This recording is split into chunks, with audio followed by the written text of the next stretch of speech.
Dois dedos de conversa. Todos os dias.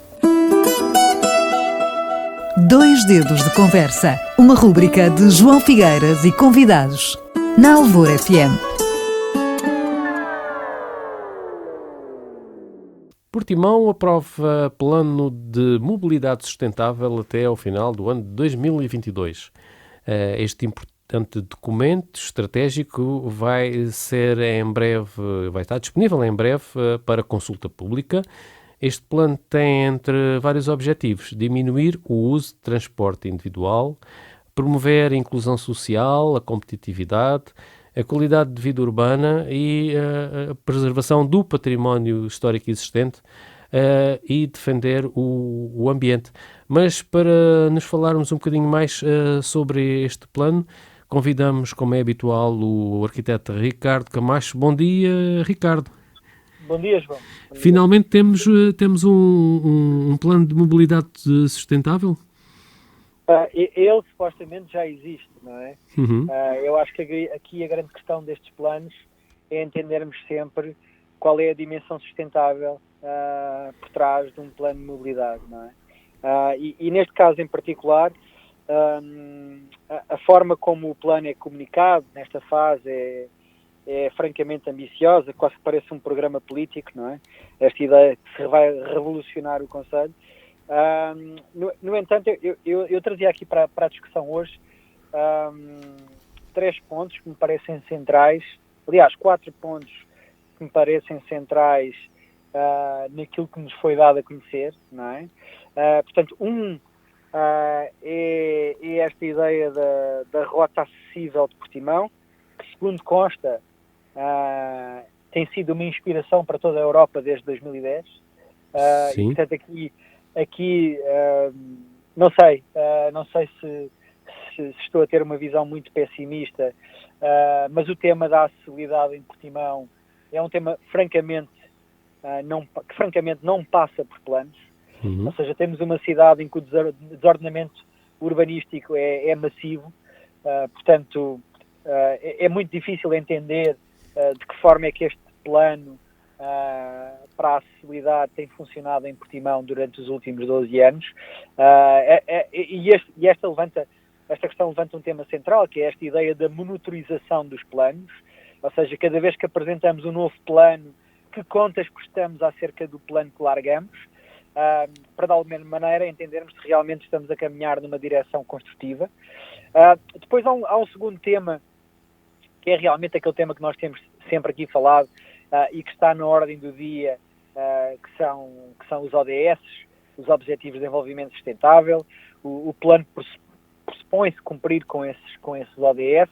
Para cumprir com esses ODS fala em espaço de proximidade, jardins, a ideia de caminhar entre casa e escola, casa e trabalho, a promoção do comércio local e a aposta na reabilitação urbana.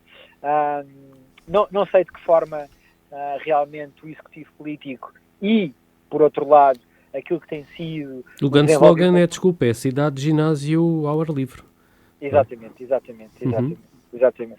Era aí que eu ia chegar agora. Uhum. Essa ideia da cidade ginásio ao ar livre, num sítio como Portimão, onde a qualidade do espaço público, e o João saberá melhor que eu, como entusiasta do ar livre em Portimão, dizer de que forma é que esta cidade ginásio ao ar livre é viável em Portimão, não é? E depois há aqui mais 2 temas que me parecem centrais. Portanto, um está muito ligado a este da cidade ginásio ao ar livre, que é o tema das unidades de vizinhança. É assim, unidades de vizinhança num território não ordenado, não percebo como. Ou seja, Portimão não foi construído sobre uma lógica de planeamento urbano pensado. O planeamento urbano em Portimão foi sempre evoluindo de forma informal, respondendo àquilo que era o delírio da especulação imobiliária. E, portanto, a ideia de círculos de vizinhança em Portimão está muito centrada em arquétipos de bairros que realmente existem ainda de forma mais ou menos tangível junto à Casa dos Pescadores, portanto, tudo o que sejam os bairros mais ligados à história da indústria conserveira. Exatamente, o bairro dos Pescadores, o bairro operário, exato. o bairro social. Mas que têm tido alterações na sua demografia e no seu uso radicais, que de alguma forma perdiam essa motivação central que aglomerava as pessoas em torno de um objetivo comum ou em torno de um princípio comum, não é? O facto de trabalharem todos na mesma atividade, exatamente. Na mesma atividade, partilharem as mesmas expectativas profissionais, construía ali uma relação, ou seja, a Casa dos Pescadores, por exemplo, claramente perdeu o seu papel nessa unidade de vizinhança a partir do momento em que todas as transformações urbanas que aconteceram dali para a margem do rio alteraram radicalmente o programa urbano de toda aquela área, não é? Portanto, esta questão das unidades de vizinhança é uma questão que me parece ter que ser muito bem explicada para entendermos de que forma e como plano de mobilidade pode ser assente nesta ideia num território caótico, desordenado, disperso, desorganizado, como é o território da cidade de Portimão e do concelho. E finalmente, aquele tema que eu deixei aqui para o fim e que me parece, de alguma maneira, também aqui muito pertinente, não é? É esta ideia dos carros e dos veículos, ou seja, para já, hoje em dia já não há plano de mobilidade que fale em carros, os planos de mobilidade hoje falam em veículos, e portanto aquilo que nós temos de discutir é o que é a ideia de autonomia individual em relação aos veículos, ou o que é a ideia de um sistema partilhado de mobilidade, não é? Portanto, a mobilidade individual e a mobilidade partilhada, e de que forma é que os veículos, e quando eu digo veículos, incluo todo o tipo de transportes, ou seja, desde aqueles que são os transportes públicos mais conhecidos, como autocarro, aliás, está-se a apostar na eletrificação dos conhecidos vai-e-vens, não é? Exato. Mas em tudo isso, e a palavra veículos estende-se depois também a todos os outros, não só os automóveis, mas claro que também os minibuses, e o João falou bem do vai-e-vem, que acaba por ser um minibus, mas também as bicicletas, as trotinetes e todos esses outros veículos que se proporcionam a uma lógica de mobilidade motorizada. Mas fala-se também na criação de novos espaços para estacionamento? Pronto, esse é um tema da mobilidade partilhada e da mobilidade individual, ou seja, normalmente estes planos de mobilidade da primeira geração, que é o caso aqui, ou seja, estamos muito longe, e aqui peço desculpa se ofendo alguém, mas estamos muito longe da engenheira Paula Teles liderar um plano de mobilidade que realmente olha para o futuro. Já em muitas cidades em Portugal se percebeu que não é por aqui o caminho. Aliás, Lisboa e Porto estão a sofrer imenso por anos e anos da adoção deste tipo de discurso. E realmente aquilo que é o grande tema acaba por ser toda essa dimensão de operação de mobilidade numa escala de monitorização e sensibilidade, ou seja, tudo o que é monitorização que depois consegue gerir e emitir Big Data para as plataformas, sejam elas aplicações, sejam elas resultado de aplicações em telemóvel ou, de outra forma, qualquer remota, que possam realmente gerar uma plataforma de coordenação e partilha, não só da utilização de veículos, mas também da partilha de lugares de estacionamento, não é? E, portanto, aquilo que se põe hoje em causa é de que forma é que eu consigo realmente mapear a cidade e emitir informação desse mapeamento e monitorização que faço da cidade para aquilo que são os usuários do dia-a-dia. Ou seja, eu no meu percurso, quando saio de Monchique para ir trabalhar em Portimão, antes de sair de casa, poder ter uma ideia aproximada de qual será a área na cidade onde vou encontrar estacionamento.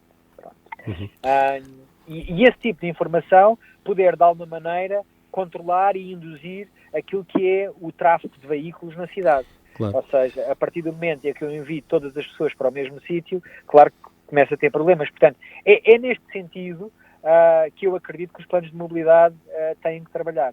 Ou seja, Ricardo, transporte fluvial, incremento do transporte fluvial exato. entre as margens e a possibilidade de uma nova ponte rodoviária.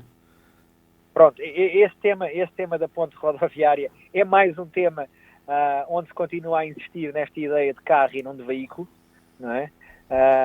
Para mim, a grande alternativa para a travessia do rio será pensar sempre antes em pontes pedonais ou pontes de veículos e de mobilidade ligeira, antes de qualquer ponte rodoviária. Não me parece que faça sentido continuar a falar novamente de carros, quando se diz que os carros são nefastos e que não temos o planeta B. Portanto, quando temos esta conversa e continuamos a encontrar alternativas numa ponte rodoviária, parece-me novamente que não será o caminho certo. Ou seja, a discussão acaba até por ser maior, porque há questões de identidade aqui que são históricas e que estão há anos e anos para ser sedimentadas. E, por exemplo, uma ponte pedonal entre as duas margens podia realmente ser um elemento de construção de relações identitárias muito mais forte e até um elemento dinamizador de outro tipo de ocupações urbanas, não é?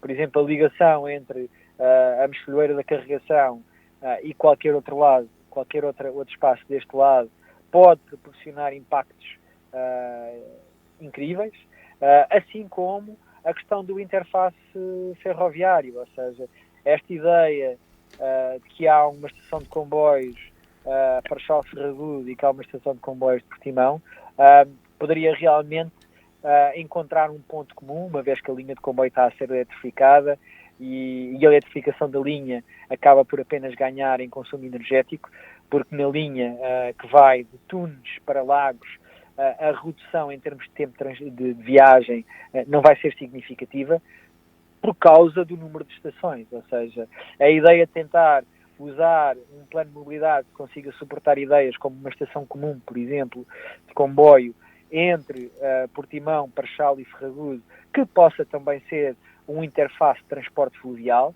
não é? Parece-me ser aquilo a que se poderia chamar aqui uma visão concreta e uma ideia muito mais forte do que esta da cidade de ginásio ao ar livre. Mesmo em jeito de despedida, o que é que podemos assim dizer mais, Ricardo? Aqui o que se pode dizer mais é que realmente a ideia de sustentabilidade aqui só pode vingar se essa sustentabilidade for ética, territorial. Há toda uma série de outras dimensões, para além da poupança de consumo de energia e da motivação por uma população mais saudável, que são fundamentais. E principalmente nesta área da mobilidade, há aqui uma falha tremenda. Tem existido uma dedicação muito grande, por exemplo, no Concelho de Lagoa, em torno da mobilidade. Lembro-me aqui que o Concelho de Lagoa tem sempre o cuidado de realizar uma semana da mobilidade em que tenta realmente provocar o outro lado. Têm sido feitas estas semanas da mobilidade sempre junto ao Rio Arado e sempre sobrepondo temas como o tema do Arado. E, por exemplo, um plano de mobilidade aqui conjunta entre Lagoa e Portimão parecia-me fundamental. Certo. Olha, obrigado por aflorar aqui um bocadinho o plano de mobilidade sustentável da cidade de Portimão. Até uma próxima. Muito mais haveria, certo, para obrigado, falarmos, mas o tempo é sempre curto. Obrigado, até à próxima. Um abraço, obrigado. 2 dedos de conversa. Todos os dias. 2 dedos de conversa. Uma rúbrica de João Figueiras e convidados. Na Alvor FM.